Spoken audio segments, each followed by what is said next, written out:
Welcome back to Progressively Incorrect. My name is Dr. Zach Rochelle, and in this episode, we're going to be talking with one of my mentors of instructional coaching, Gene Tavernetti. Gene is the author of two John Catt educational books, Teach Fast, Focused, Adaptable, Structured Teaching, and Maximizing the Impact of Coaching Cycles.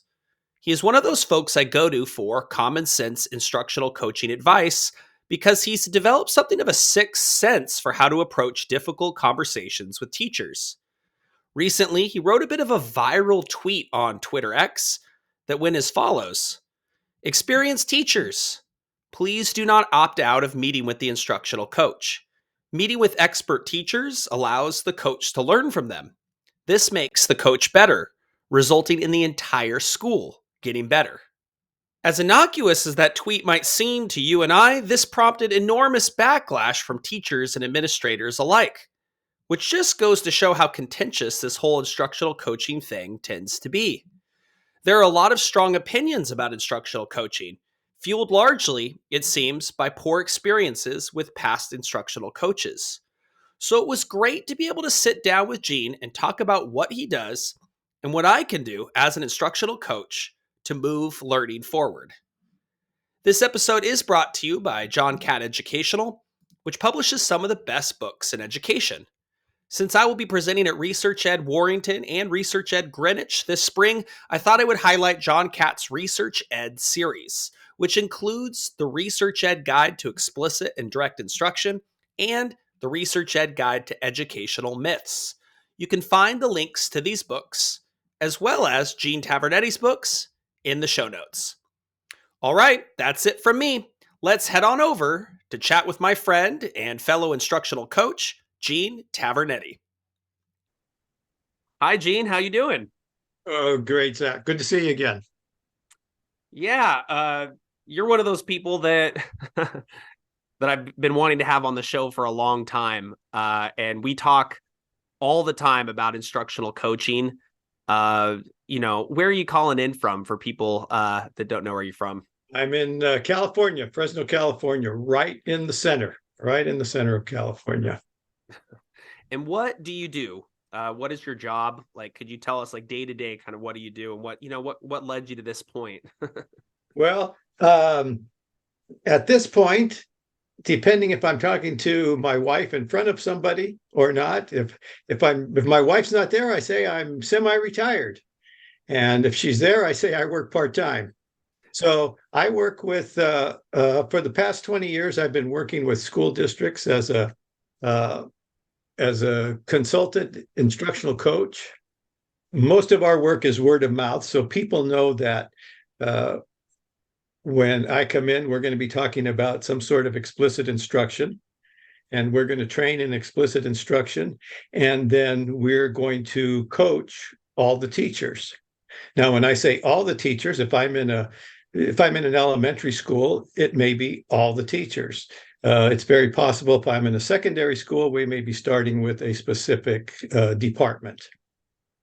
But I think one of the things that I'm most proud of, and you'll know what I'm talking about, and I think all the educators will know, is that every time we have gotten a contract within a school or a district, instead of the buzz being, "Oh, I can't, why do we have to work with these people?" The buzz among the staff is more positive. And so the teachers go to admin and say, "When do we have a chance to work with these folks?" So our work is very focused as an instructional coach. It's instruction. I know most other people who are hired, they have other duties. They're doing some of them closely related to the job of instructional coach, some of them not so much. But so I don't have to worry about new teachers that need to find out where the copy machine is, or things that may be considered more mentoring or personal issues. I don't deal with any personal issues. It's about instruction. And so when I work with teachers, it's very clear. We're going to be focused on instruction. And that's mainly why it's so important to have you on this show right now, because I have a huge laundry list of problems, I think, uh with the state of instructional coaching. My own role seems, in a lot of ways, it could flex in a lot of directions. A lot of what I want to do and what I should be doing conflicts with what I'm told to do, or what there's a lot of incentives to not actually coach Yeah. in this role. And you've kind of talked me through some of those things, and you just wrote a book all about instructional coaching cycles. Maybe take me through kind of what you feel about the state of instructional coaching and what we could do to improve its effectiveness.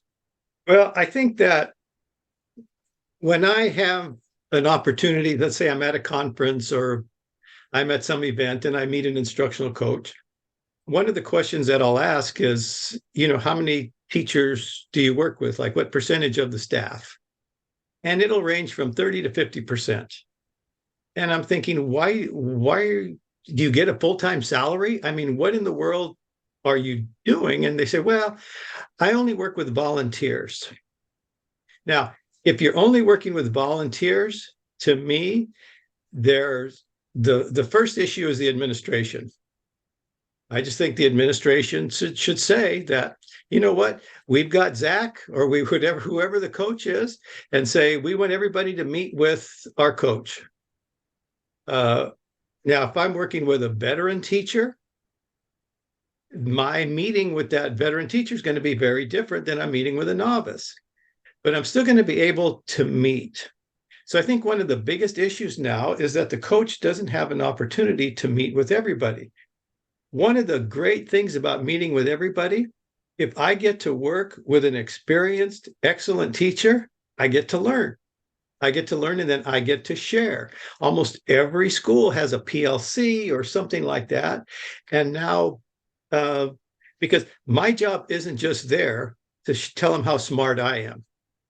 My job is there as a coach to find out who does what well, how to put the team together, just like any coach.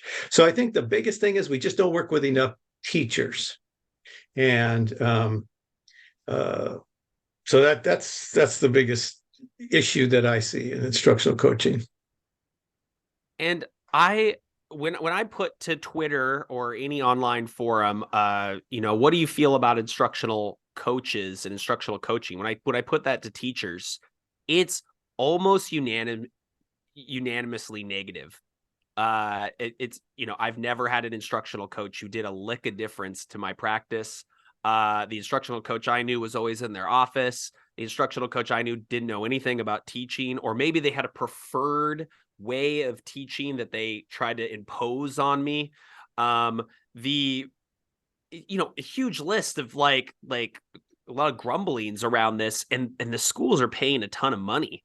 I mean, what is there a way forward in terms of making this something teachers actually appreciate? Well, I think a couple of things. The first thing is getting back to administration, and whether it's at site administration or district administration, there has to be some agreement about what's good. When I'm brought in, the agreement about what's good, they know what I'm going to be talking about. It's going to be explicit instruction. And so if it's not explicit instruction, it could be just some structural or some strategies or techniques that you might find in the walkthroughs. That this is what our focus is going to be. We're going to get our ratio to 90, whatever they talk about. Now we have something to talk about. Because if the administration doesn't do that, and when I say the administration doing that, it is coming to some sort of an agreement, skillfully working with a staff, to come to consensus on those things. There's no teacher that's not going to say, I don't care what your philosophy of instruction is. There's no teacher who's not going to say, oh, no, I don't have to check for understanding. Oh, no, I don't need to know what the kid is doing, during this time. So there are some points of agreement. If there's no point of agreement, then it's all an opinion. Then, you have a suggestion for a teacher and, well, I don't like to do it that way. I don't do it that way. It's not about the coach. It can't be about the teacher. It's got to be, again, getting back to how do we do things in this school? Schools have nice rules for procedures for going from class to class. A lot of them will have, disciplinary procedures or, how you go to the cafeteria. It's the same thing. It's the same thing. This just happens to be with regards to instruction. When you have that, now a coach has a way to move forward. Having said that, there are a lot of coaches who are, they're not pleasant people. They just wanted to get out of the classroom. I'm making some generalizations here. They wanted to get out of the classroom. No, I love it. I've already made all of these on the show. I love it. Keep keep going. It's a stepping stone to administration. They like it when they're called on to do ancillary duties because now they're seen as a team player, but they never have to do, to me, the hardest job, the one that takes the most skill, is working one-on-one with teachers, helping them get better in instruction.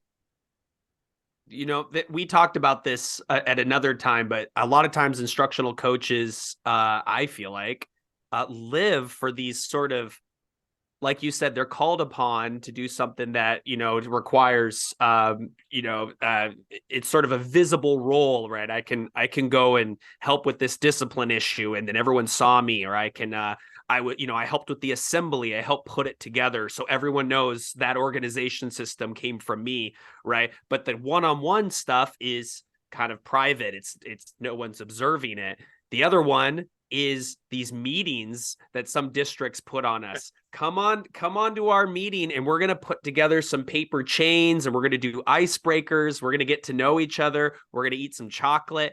We might talk about a technology like attendance or a grade book or something somewhere along there. And then off you go back to your building, which I just left in lurch, right? I wasn't there actually coaching. Yeah. No, I think because that's what coaches are asked to do, they believe that's their job. And I'll tell you something else that is, first of all, it's scary to be one-on-one with a teacher. Let's stipulate that, especially for a new coach. But I want to piggyback on something that I said earlier with regards to administration. Now, one of the stipulations that we've had in our consulting group is that if we're going to coach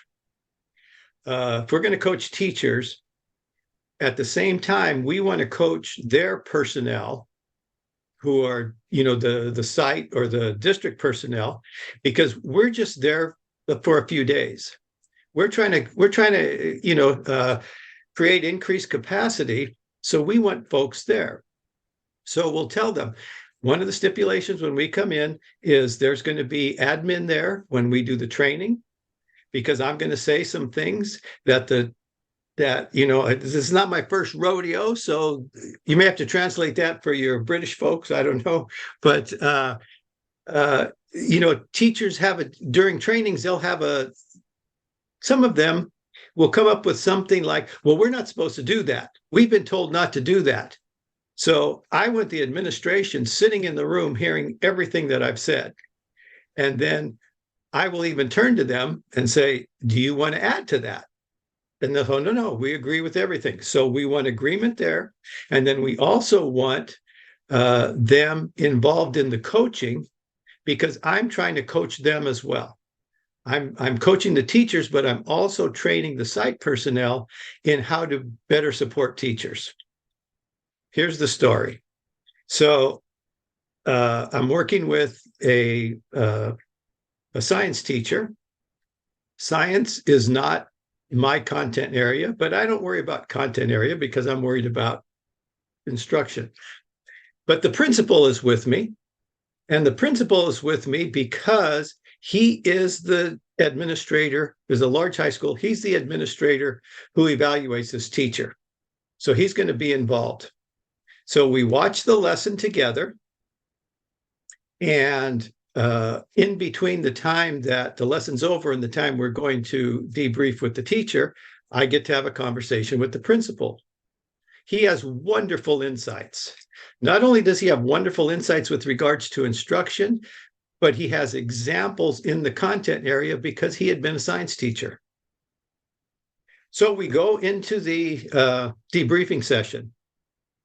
I go through my regular routine, and then I turned to the principal and I said, and you had some insights that you wanted to share. He got this look on his face. He did not want to share what he had shared with me. He like how can I give advice to this professional? And I was shocked. And then after the day was done and I'm debriefing my day with the principal, I said, you know what, your teachers need to work with the coach. They had district coaches. I said, you need to get your teachers to work with the coach. Oh no, they're busy enough.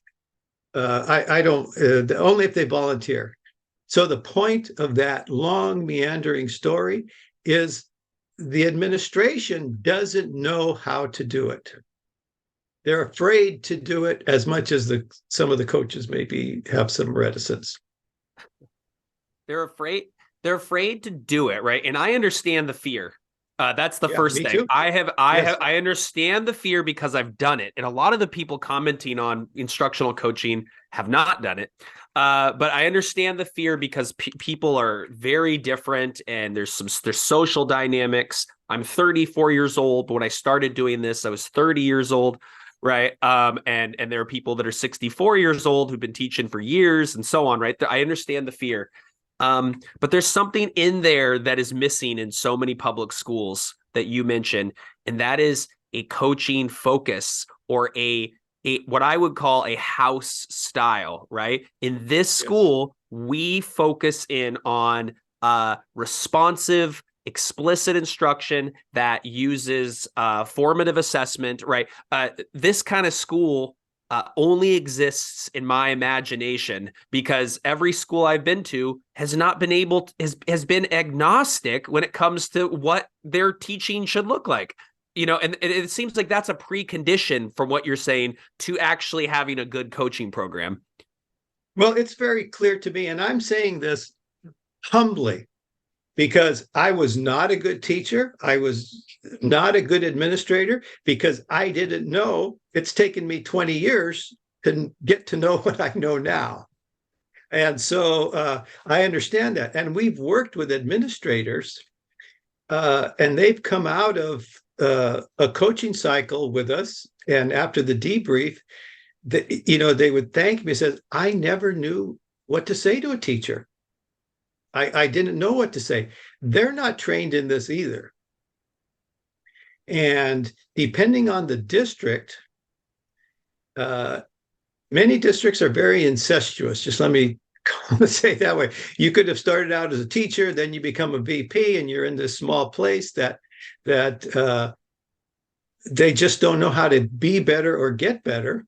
And so it just continues, and they just don't know. And I'm not blaming anybody. You can't blame anybody for ignorance.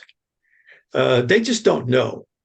And when they find out, the heavens open up. I mean, they're very thankful. Well, I agree with everything you're saying, by the way. I always just end up going off to the next question without allowing the guests to understand I approve of what they just said. I kind of want to dive in because you are brought in to bring in teacher-led explicit instruction, right? I'm just imagining what that looks like because that's what I do with teachers, and I don't hide that, and everybody actually kind of appreciates that I'm honest about it. So you've actually devised like a model called the FAST model that kind of, I think, describes what this means. Am I right? And could you maybe describe that for listeners? Okay. I mean, it's anybody who has done any work at all in explicit instruction, it'll be very familiar.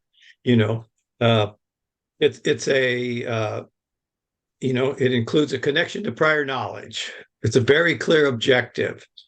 Review of any pertinent material.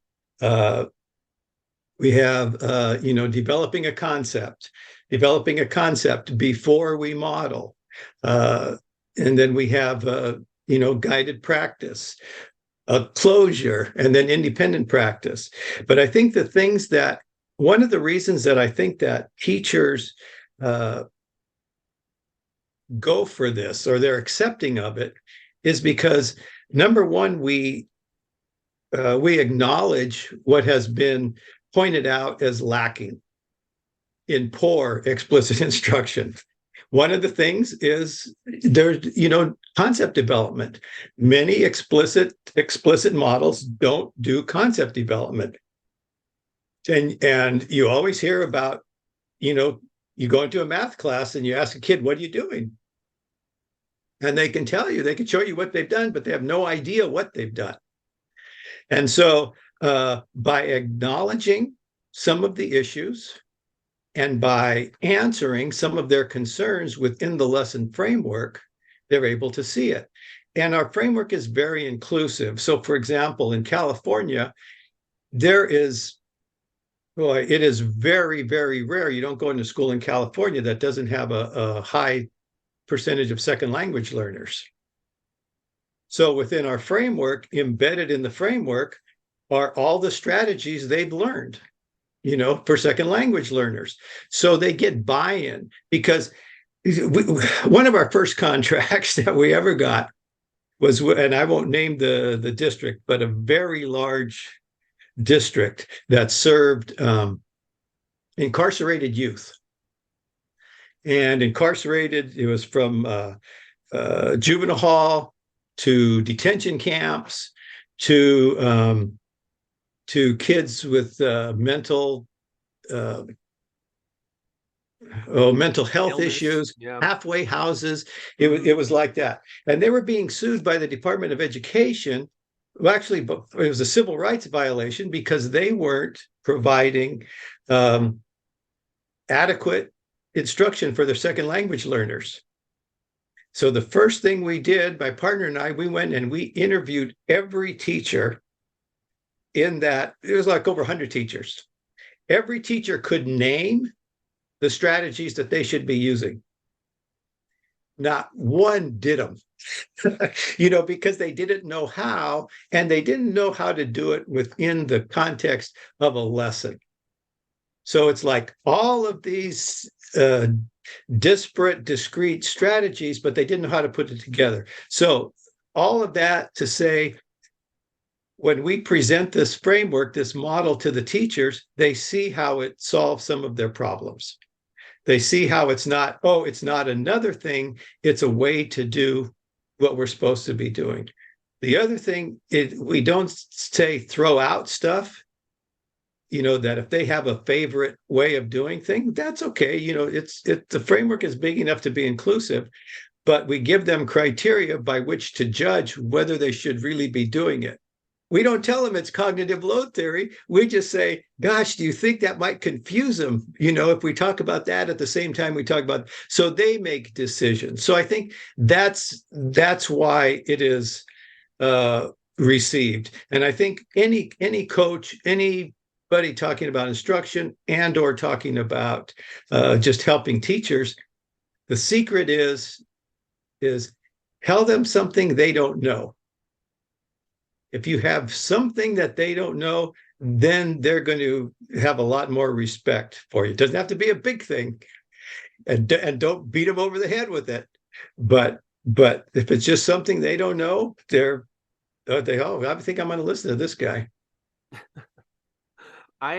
I'm really glad to hear that there's like a lot of acceptance for this kind of work. I also agree, when you're in a bad state as a school, when you see all the deficiencies, when you see students falling behind, you see the misbehavior, you see disengagement. I feel like you end up you end up crawling back to good old explicit instruction. It's when you're in the different place where the kids are just lovely, compliant, docile, friendly kids who listen to everything the teacher says, and you don't need to measure any of this learning in those private school contexts. That's where I think the Prague education with the Grecian urns and the projects and things. So that's where those things flourish. I don't know if you've also had that, if you've also seen that. Yeah, yeah. Well, one of the things is that uh, I don't know what happened in other states, but with Bush's No Child Left Behind, there were very strong sanctions of schools in California. And one of the sanctions were that you had to have somebody take over a school takeover or a district takeover. And we were authorized to do that, our group. We didn't do any districts, but we did several schools. But it just became about compliance. Do they have their books? Do they have adequate, and we stopped doing it because nobody got better doing that. And we didn't want to be paid to do that. So, but the other thing that I wanted to mention is that, and I'm sure where you live, it's the same. Every city is bifurcated. Every district is bifurcated. You have the have-nots and and that's one of the things that we're most proud about.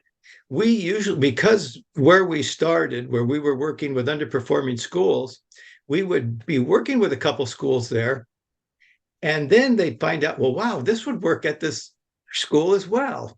No kidding, because the kids are kids. We learn the same way. So I think I think that's tied to this progressive thing, is that they think they're hurting the kids. And one more story. So we're working with a district that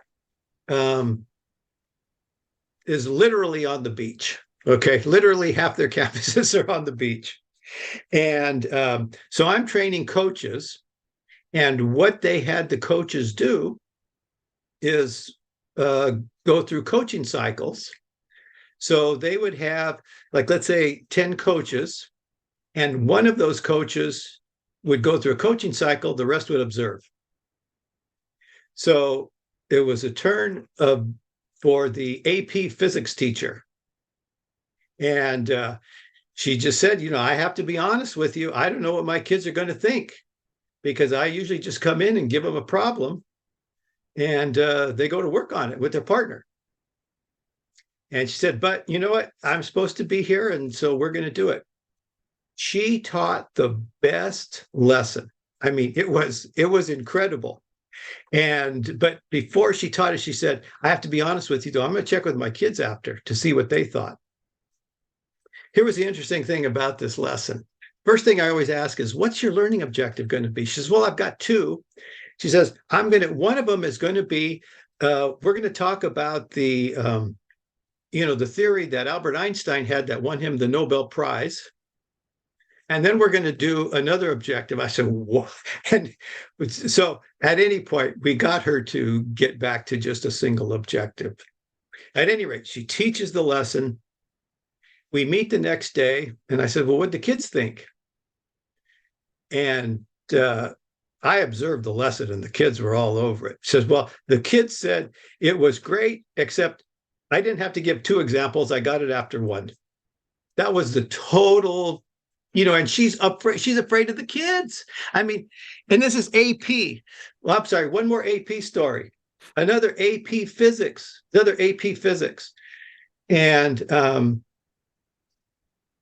this is the second year we're going to work in the school. And I asked him in the second year, I said, what do you do differently now than you did last year? Or, after we started working together? He goes, I teach way less, because I realized I wanted to get through the content, and then the next day I'd have to review for half the period. So The point is getting back to your question about people accepting. They don't accept because I said. If they try it, they accept because they see the results. They see what happens. They see the outcomes. I have a great story that matches up with these of I had this teacher, not at this school. I had this teacher who basically didn't teach, right? Put assignments on computers. The computer essentially the assignment in the computer did most of the teaching. Kids worked on their computers, and I came in as an observed, and I said I'd really like to see you just teach a bread and butter, just regular old teacher led lesson, and I watch it, and it doesn't have any of the markers of good teaching, right? The kids are not paying attention, the kids are not responding, teachers talking on end without checking for understanding, teachers talking too slow, it's really unclear what she's talking about, so on and so forth.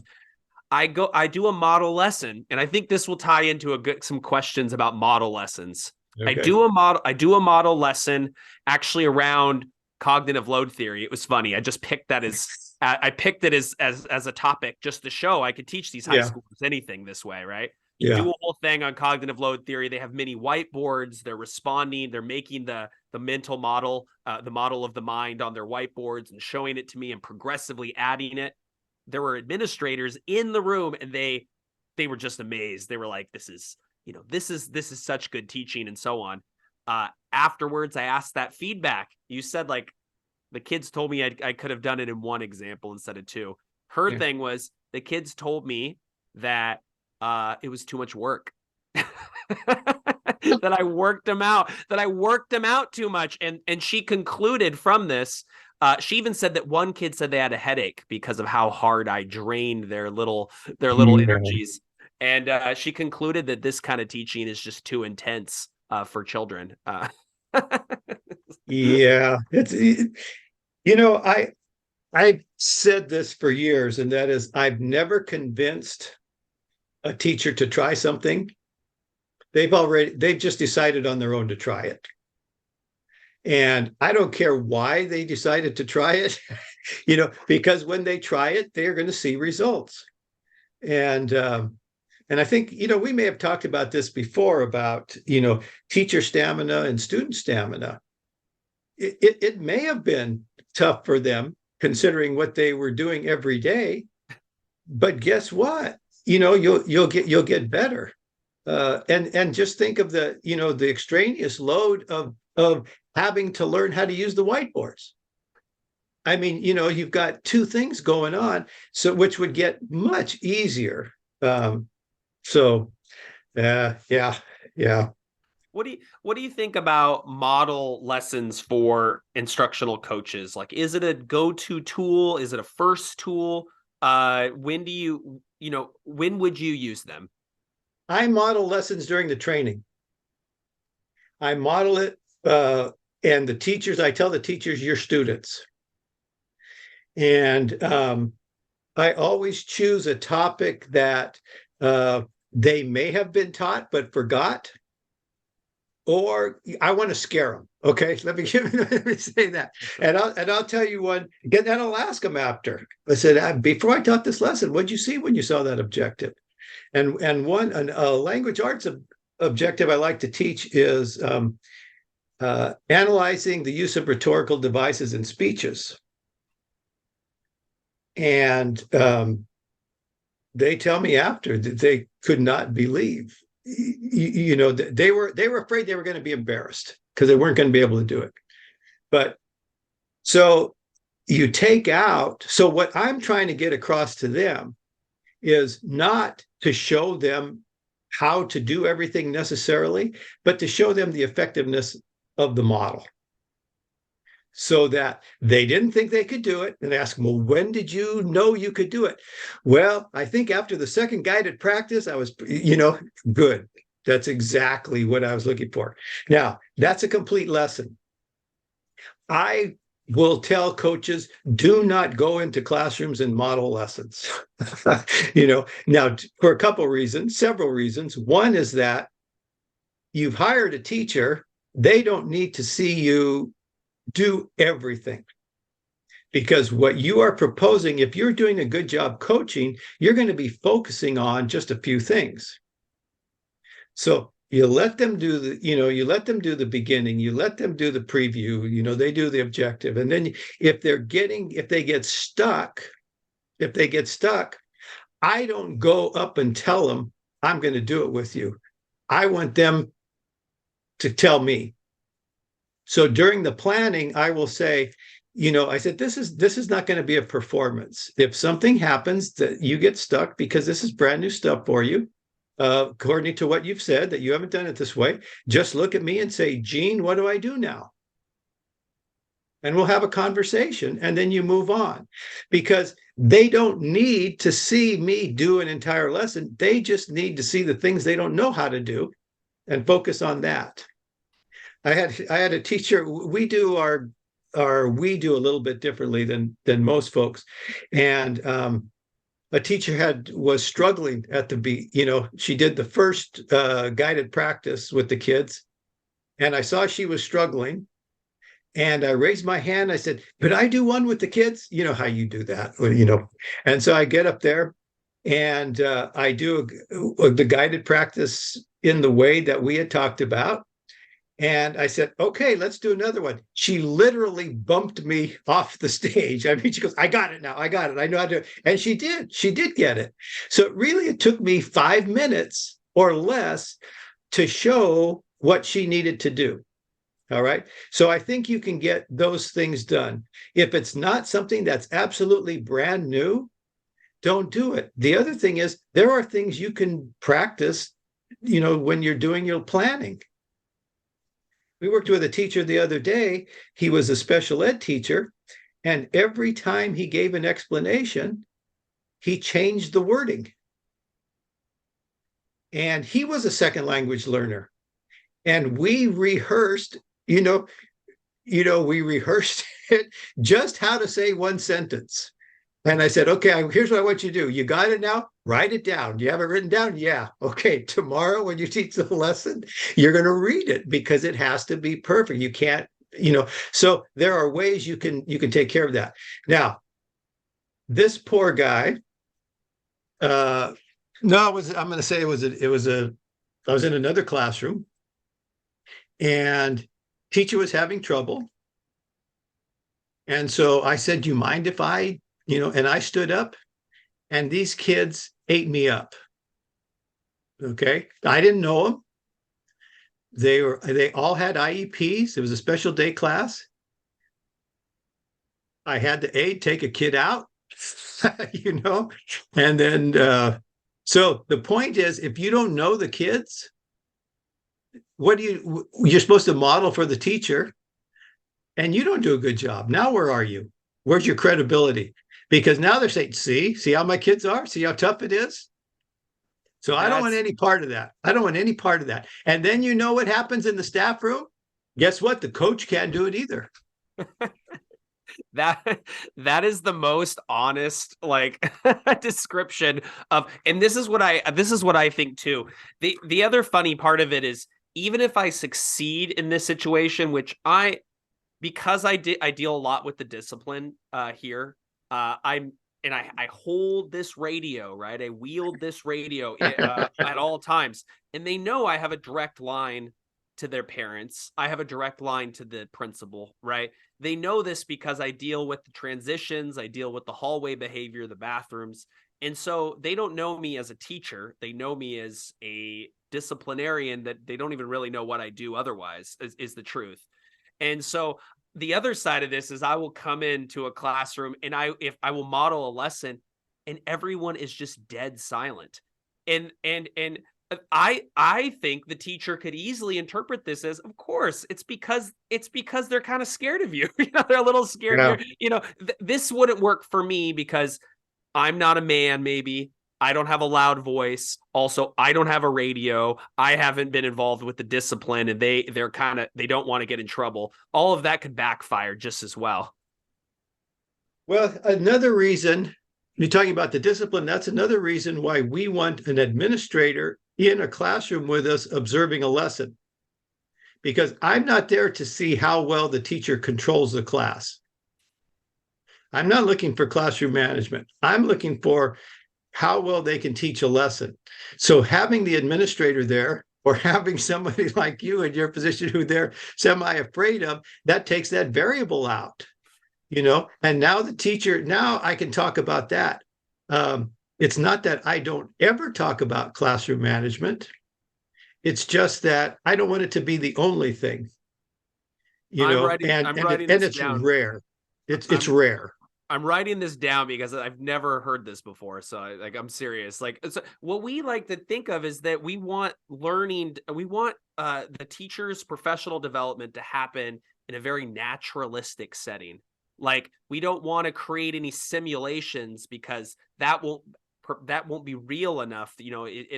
That's how I feel. That's why teachers react to these videos we show them. They go, oh, like, that would never work because the recording team, they made it so that there was incentives in the background. They removed all the kids during this portion so that the audio Yeah. would work, right? They want it to be natural, but you can't learn how to teach if you're also, I feel like, dealing with behavior, is what I think you're saying.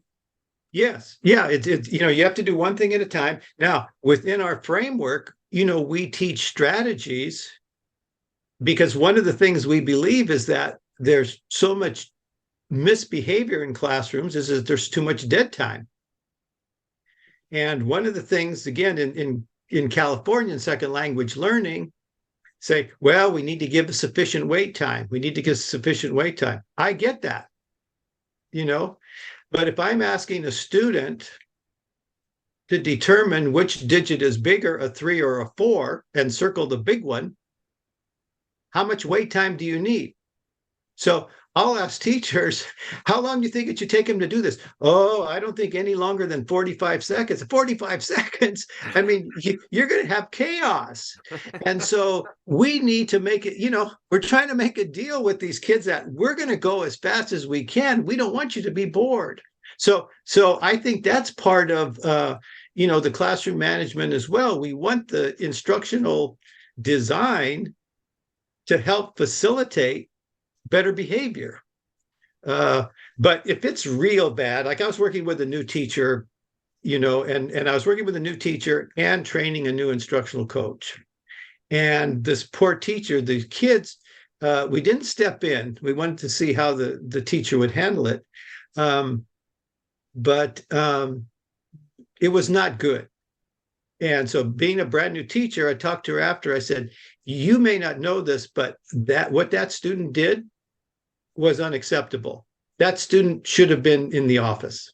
You should have picked up the phone, have him come get him. But she didn't know that. You don't know and as a new teacher, you don't want to be known as the teacher who can't handle the class.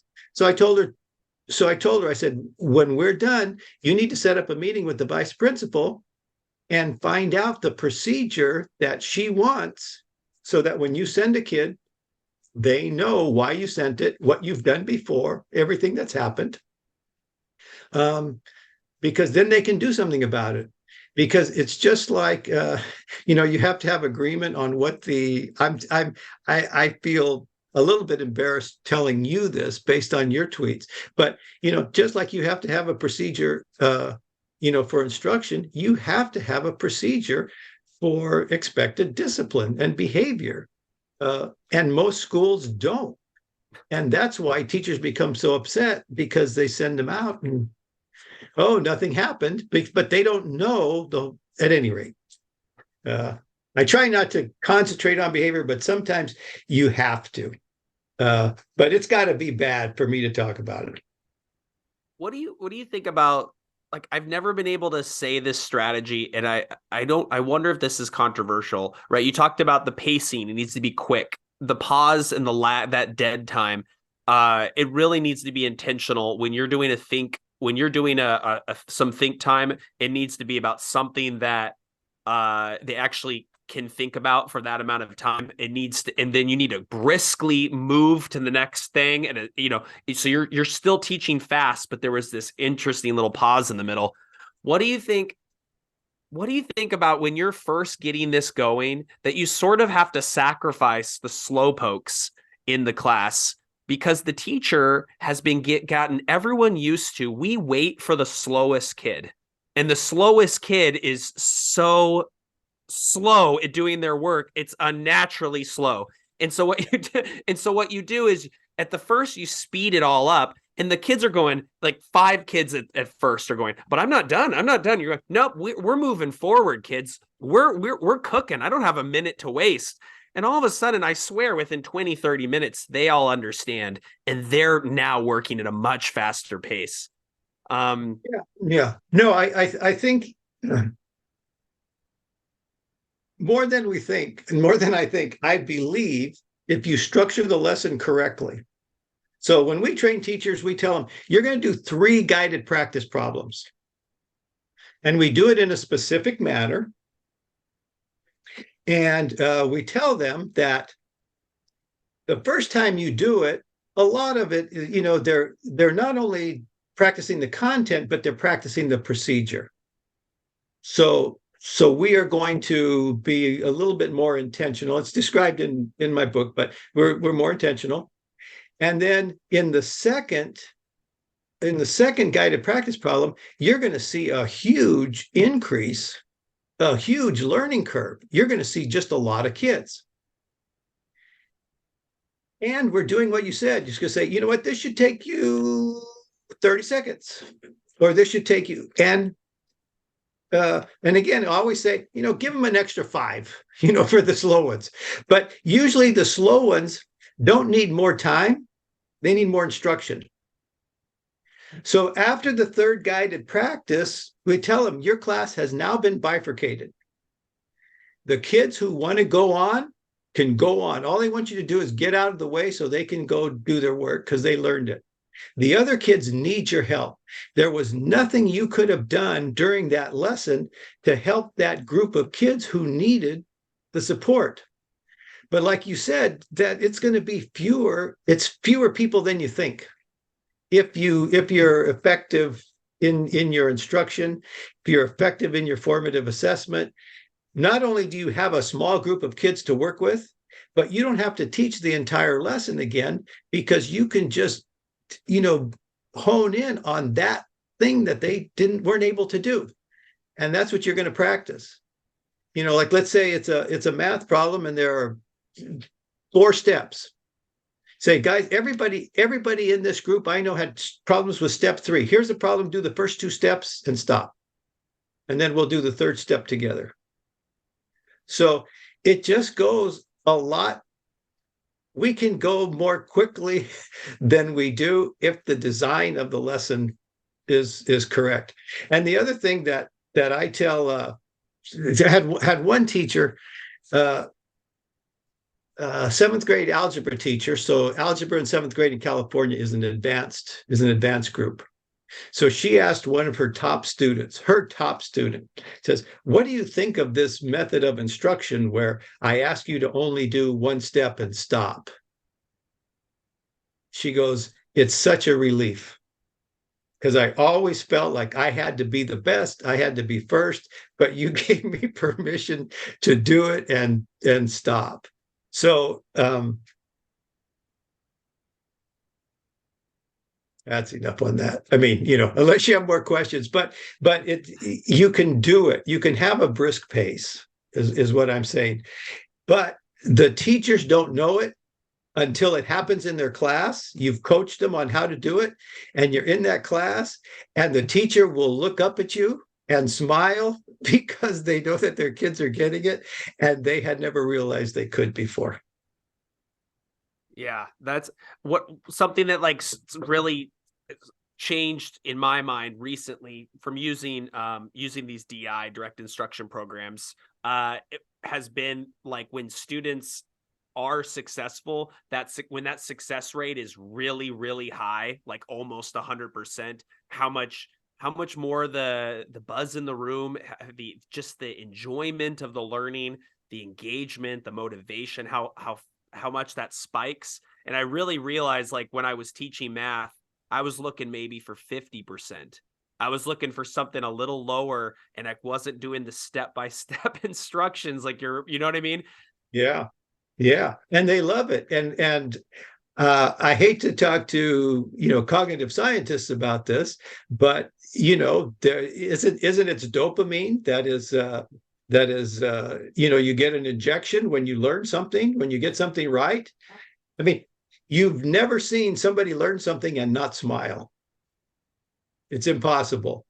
And so not only did they learn something that day, but they've learned something that they've never been able to do.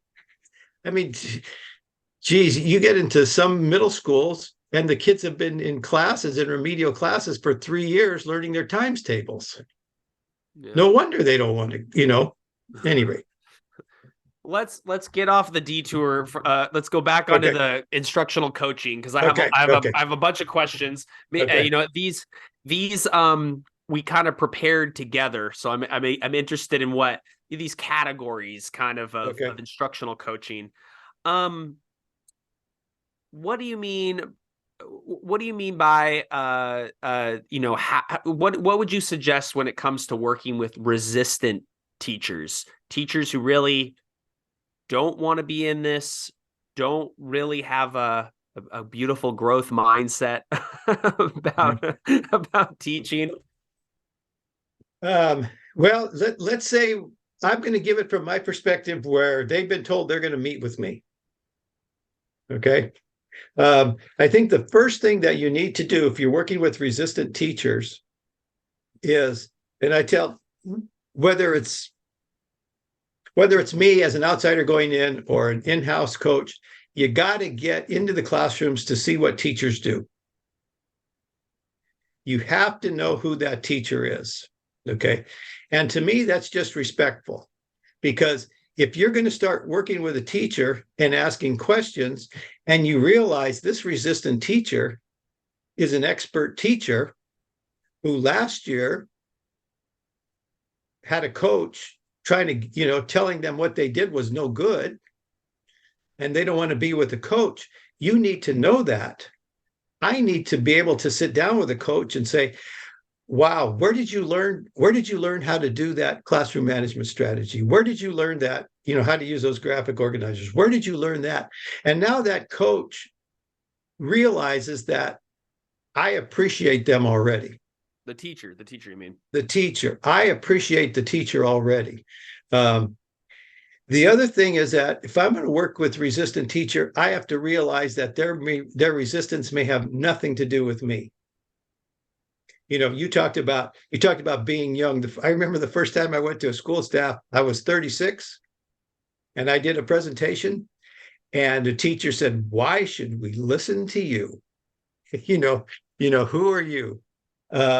So again, it could be past experience with coaches. It could be that they're not appreciated for what they can do. So that's one thing you can do. Another thing you can do is that they're not the first people you work with. Okay. So you choose a group of teachers who you're going to be working with, and maybe somebody who is respected on staff. And they get in the staff room and they say, you know what, you ought to go work with Zach. It was a good experience. So again, I can't convince them. But once they're in the room, it gets back to, and we're going to plan a lesson or observe a lesson, it gets back to something I said earlier. I only need one thing that they don't know that I know. And then, God, maybe he knows something else. So there are a lot of strategies there, but mainly what was it? Stephen Covey said, seek to understand before you want to be understood, or something like that. See who the people are, show some respect. Teaching's hard. Give them the benefit of the doubt. I remember being in a session once with a teacher who was not into explicit instruction at all. And we're trying to plan a lesson. And at the same time, I was training a new coach. The planning session didn't go that well. And it was the only time I'd ever yelled. We were yelling at each other. And I told her, don't do it then. I'll just show up tomorrow and we'll watch the lesson. No, no, no, no, no, no. Let's plan the lesson. She planned the lesson. Awesome teacher. I didn't follow my dictum that I just told you that I should have seen her in her classroom. She was awesome, did a great job with this explicit lesson. Came back when we did the debrief. She acted like we hadn't had a disagreement at all. I mean, how wonderful it was. So you just got to go through it. It's not about you. And I think part of it is knowing what happens on the other side. You know, it's like, if we get through this, something good is going to come out of it. It may not be great the first time we meet, maybe it's the next time. But that's the other thing. It's a long term. You're not going to, nothing's going to happen usually in one time, especially in a resistant teacher. I don't know if that was what you're looking for or anything else, or I'm just thinking about that teacher, like resistant to explicit instruction. Like in some ways it's so positive that they actually share their opinion about teaching, because I've been in situations where the district is training teachers around using a very inquiry-based or discovery-based approach, a sort of loosey-goosey approach to teaching math, where I give you a problem, and I'm not exaggerating for anyone listening. I'm not exaggerating when I say this.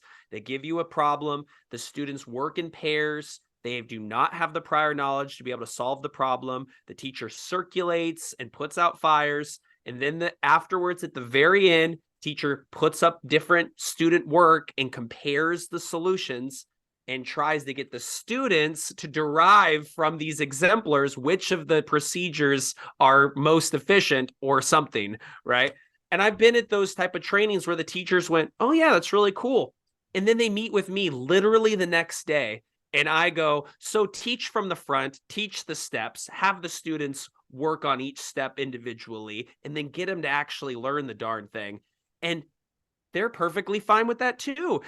I'm in a situation where two opposing methodologies were just presented within a couple days, and the teachers are just kind of going through the motions, you know? See, now, again, I'm going to humbly say this because I was not a good administrator, I don't think. I mean, I didn't know what I know now. What you just described is not a Zach problem. It's an administrator problem. They should not be there. Why the heck do they want you? Don't they know who you are? They're responsible for bringing these people in. Again, to me, it's disrespecting teachers' time. Why do you have them there? Nobody's going to do it. They know Zach's going to go in, because their kids need the explicit instruction. It's an administrative problem, but it's easy. You know how effluent rolls downhill. It's going to go on to the instructional coach. I've talked to a lot of instructional coaches who leave being an instructional coach for this exact reason you talked about. So do you think that an instructional coach needs to have a preferred pedagogy, right? This is like one of those kind of coaching questions I've always had, right? I believe I'm reading the evidence correctly, or as thoroughly as I can. I've come to the conclusions about teaching that I have through engaging with the evidence, but also watching teachers fail with productive struggle lessons over and over again, right? And I now have this vision for what good teaching is, a model in my mind. Like, should I just cast that aside and basically meet teachers where they are, and sort of counsel them through what they were going to already want to pursue anyway? No, I think no, you can't do that. I mean, you have to have instruction is too hard. Coaching is too hard. You have to have drunk the Kool-Aid already. Because if you don't have that, if you don't have an orientation, philosophy, whatever it is, then it's too easy for the teacher to talk you out of it. Oh, I don't like to do that. Oh, okay. Well, let's see how we can do it a different way. No. So it gets back to, again, administration. Now, a new coach, a new coach in a new site is not going to tell the principal, hey, you know what?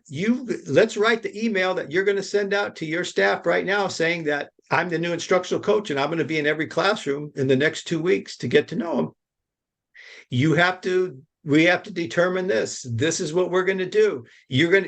Because if you don't, not you don't, if the administration doesn't, you're dead in the water. I mean, go to another meeting. You might as well. So that's where a lot of the disconnect is. That's why we want administrators at our training.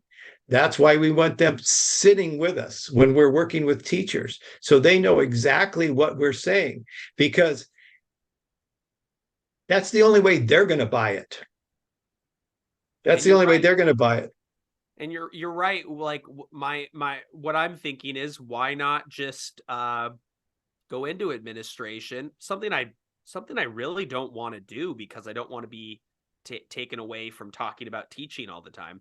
I want to only talk about teaching for the rest of my career. That's something I just really like doing. But you go into administration, comes with all this baggage, but it comes with more money, and you could control this sort of thing, I suppose. And I completely understand why an instructional coach wouldn't last very long under certain conditions. Well, the instructional coaching, when I started doing it, I don't think anybody was talking about it. We didn't even talk about, oh, we're gonna do instructional coaching for your teachers. We just said we're gonna provide follow-up support. Instructional coaching, my interpretation of why we have instructional coaching is it is what administration had to previously do. They were, and I don't know what happens in the UK, where you have head teachers, where they are in charge of instruction, but they just don't have the bandwidth now, to do it. So now we have instructional coaches. So if you think of instructional coaches just being an extension of the administrator, then there has to be that sharing of what good instruction is going to look like here. And if I were coaching you to be an instructional coach, I would say, you know what, next year, when you're doing pre-planning, is you need to meet with your administrators and say, here's our instructional coaching plan. Here's what I need from you. Because they don't know, Zach, that's what I'm saying. It's not that they don't want to do it, is they're ignorant because it hasn't been done, or it hasn't been done well, which is even worse. Thank you for coaching me on that. You have been instructionally coaching my instructional coaching for a while, so I appreciate that. There's a few more things on our list I do want to talk about. One is one is the issue of confidentiality. I think teachers have come to appreciate that there's supposed to be confidentiality. That is often broken when it's promised. And I think you have a new take on confidentiality that most people have not heard of. So I'd like you to, go with that. Well, let's think about if we are doing instructional coaching, as I talked about, it's about instruction. All right. If you're doing it as I talked about, guess who is in the room with me? An administrator. Okay. If an administrator is doing their job, they know which teachers are struggling. So what's the secret? Now, when I read about confidentiality, in many of the stuff I read, which is not about instruction. I mean, I read an instructional coaching book the other day, talks about what do you do when a teacher has a substance abuse problem? Wait a second. So there may be things that you talk about with a teacher that may be in confidence the same way a friend talks to you in confidence, but not about instruction. Because if I go in every teacher's class and I see the same thing, that there's a same need for training, I'm going to the admin and I'm going to say, you know what, we need to do a training in this because nobody's doing a good job. That I'm exaggerating a little bit, but when you have a big percentage of people, so the getting back to confidentiality, if you're doing instructional coaching, it shouldn't be a secret. And the reality is, it's not a secret who's doing that. And I don't think there's any big deal. You go into your administrator and say, I was in 15 lessons this week, and this is what we need to work on. Because I'm sure if the admin's doing a good job, at some point they need to check where you're going, who you're working with. So I think it's it's silly. It just, I was early in my career when I really didn't know what I was doing. I would see a teacher. It was one of these places where when you worked with the coach, it was confidential. Okay. At the end of the debriefing, I said, that was really a good job. You mind if I go tell the principal you did a good job? No, that's fine. Well, guess what? The principal knew when I didn't tell him somebody didn't do a good job. So I guess that was just me being sneaky. But on the other hand, I just, so there are certain areas of interaction that are confidential, but not about instruction. That's just you're kidding yourself if you think that's what it is. Because I can just imagine you going into a classroom, Zach. It was really bad. And you might tell the principal, you know what, you may want to check in on room 7 tomorrow. Absolutely. Or, the other way around too. Like there's a principal who is they have to evaluate these teachers, right? And they come to me and they just go, I kind of need a second opinion. Like I feel like every time I've gone in there, it's been in chaos and there's no learning, right? What's been going on? But when those discussions are cut off, we can't have that. It does become a little bit, coach is on an island, principals are on we're even talking about unions. I'm in the union, the principal's not in the union, and we let's talk about confidentiality in a different frame. Okay, what you just described. I was working in one district where the principal was doing that. The principal was saying, you know what, I think I'm going to let this person go. I want you to go take a look. And then they would say, well, Gene thinks it too. Well, you know what? And so if the principal says, if the principal is having a conversation with a teacher, says, I've looked at it and I'm not the only one, and then they bring up the instructional coach, again, total sabotage.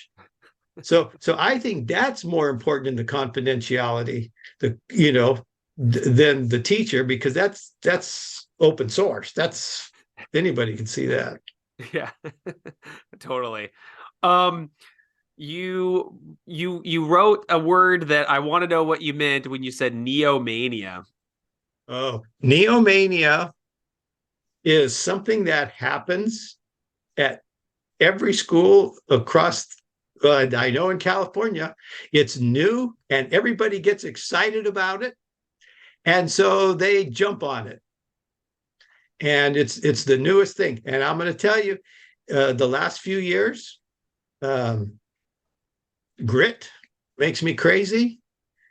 Grit, growth mindset. I got no problem with what they with the theory and what the research says, but putting up posters and telling kids, when they're struggling, oh, not yet, just that's not gonna, that's the neomania. It's always something new in technology.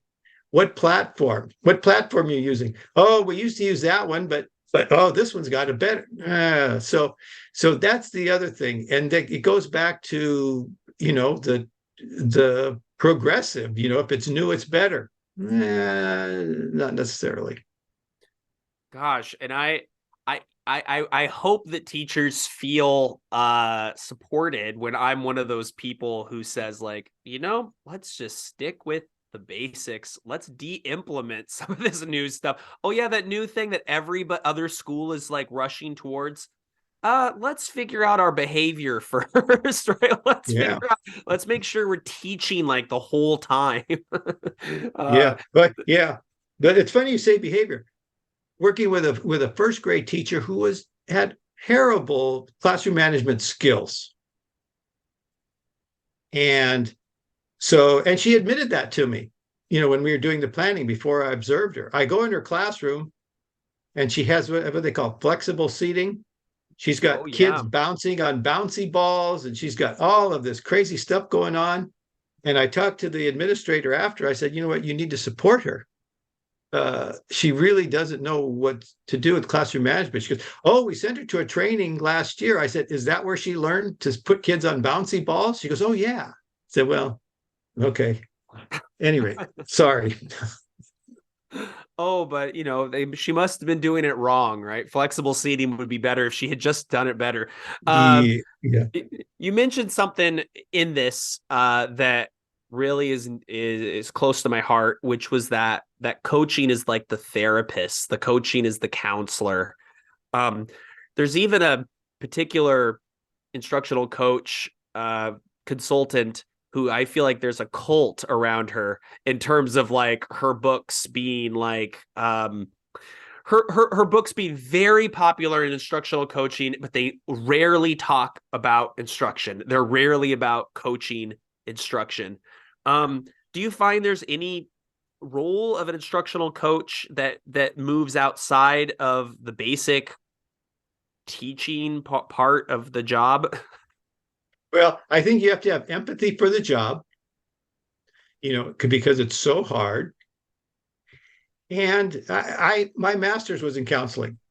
So I know two things about people. Everybody's screwed up. Okay. And I also know when they're screwed up beyond, more than needing a friend, I'm going to try to guide them somewhere, but I don't have time to do that. And I don't have the skills. So in my book, I talk about the concierge coach. It's like you don't have to know everything, but you need to know where to, help somebody get support. So you can't do it. I mean, you just can't. You just can't. You have So to you have to focus in on the instruction, and the just of the many things that we're tempted to do, I think, is to go beyond those because maybe I'll make a friend out of this person if I do it. Maybe this is easier to talk about for me, to talk about feelings than it is to talk about teaching, which I don't really know that much about. I don't really, you know what I mean? yeah, and that's the thing. You have to know about, back to what we said before, you have to know about what you're going to talk about with regards to instruction. You have to have expertise. You don't have to be the best teacher on staff, but you have to know some stuff about instruction. Well, Gene Tavernetti, I really, really do appreciate you coming on the podcast. Um, let's talk about where we can find your new book, and so we can kind of give it a nice little plug here to end the episode. Well, I appreciate that. It's, you can anywhere you buy a book, it's available. Amazon, Barnes and Noble, Target, wherever you can order it. You can order it wherever. And then you'll also see my other book there, Teach Fast. So Teach Fast was the first one on instruction, and then Maximizing the Impact of Coaching Cycles was about bulk of our conversation today. Love it. And I feel like we could talk more and more. I mean, I wanted to talk about, setting a timer, smiling while you're in the room, showing up on time, staying the entire time. These are like a list of things from the book and your presentations that have really been helpful to me. Gene, You're welcome back. I hope we can work together on something in the future. And for listeners, thank you so much for tuning in. Once again, we're going to continue to have a lot more guests as I get them. Thank you, Gene. Thank you for being on the podcast. Thank you, Zach. It was a pleasure. It was fun.